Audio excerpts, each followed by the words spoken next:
Hi boys and girls, it's Miss Paull. I hope you all had a great day at school today, and I hope now you've settled down and you're nice and cozy in your bed. I have a story for you tonight that's called The True Story of the Three Little Pigs. In 4th grade, we're talking about point of view and how a story can completely be changed depending on what character is telling the story. We've all heard of the story of the three little pigs and how the big bad wolf comes and knocks down their houses, and that's told from the point of view of the piggies. Well, this story is told from the point of view of the big bad wolf, and it's completely different. So let's read it. The true story of the three little pigs. Brita, are you ready for the story too? Huh?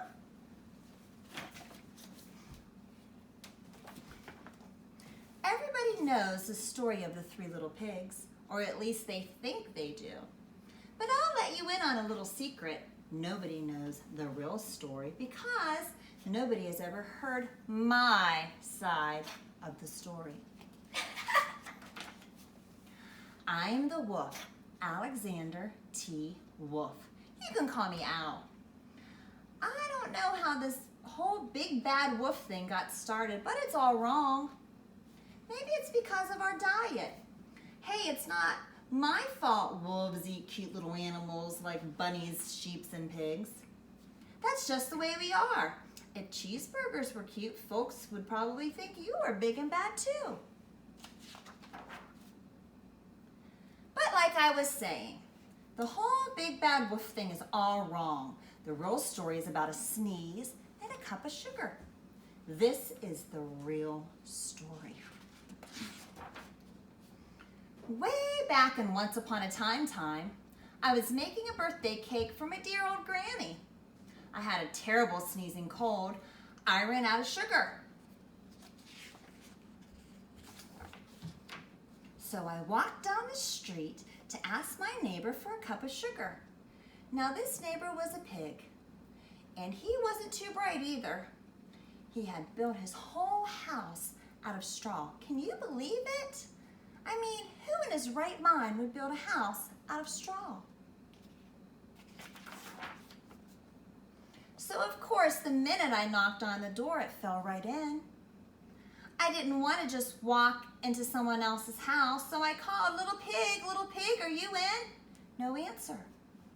I was just about to go home without the cup of sugar for my dear old granny's birthday cake. Then, that's when my nose started to itch. I felt a sneeze coming on. Well, I huffed and I snuffed and I sneezed a great sneeze. And you know what? That whole straw house fell down. And right in the middle of the pile of the straw was the first little pig, dead as a doornail. He had been home the whole time. It seemed like a shame to leave a perfectly good ham dinner lying there in the straw, so I ate it up. Think of it as a big cheeseburger just lying there. I was feeling a little better, but I still didn't have my cup of sugar, so I went to the next neighbor's house. This neighbor was the first little pig's brother. He was a little smarter, but not much. He had built his house out of sticks. I rang the bell on the stick house. Nobody answered. I called, Mr. Pig, are you in?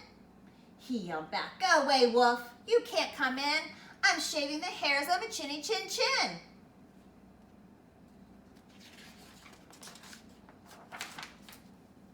I just grabbed the doorknob when I felt another sneeze coming on. I huffed and I snuffed and I tried to cover my mouth, but I sneezed a great sneeze. Achoo! And you're not going to believe it, but this guy's house fell down just like his brother's. When the dust cleared, there was the second little pig, dead as a doornail. Wolf's honor. Now, you know food will spoil if you just leave it out in the open, so I did the only thing there was to do. I had dinner again.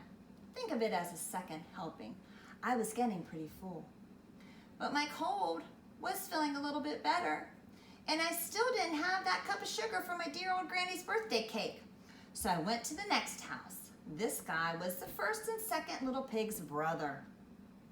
He must have been the brains of the family. He had built his house out of bricks.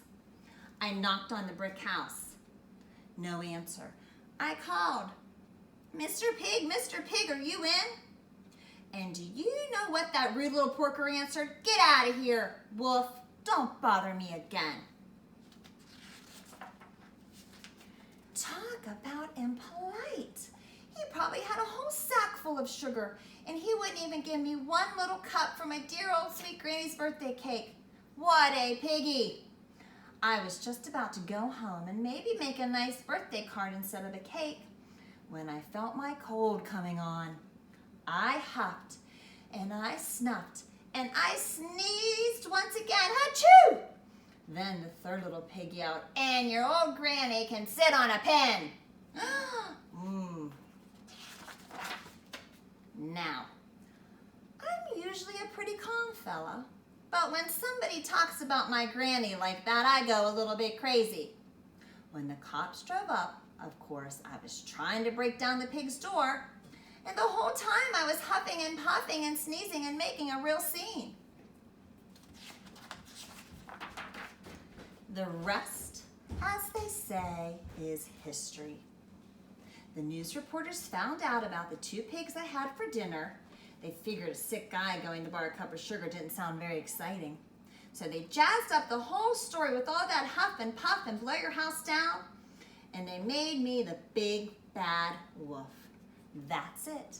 That's the real story. I was framed. But maybe you could loan me a cup of sugar? So now you have to decide which characters you believe. Do you believe the 3 biggies, or do you believe the big bad wolf? All right, boys and girls, I'll see you tomorrow. Good night, sweet dreams. Bye.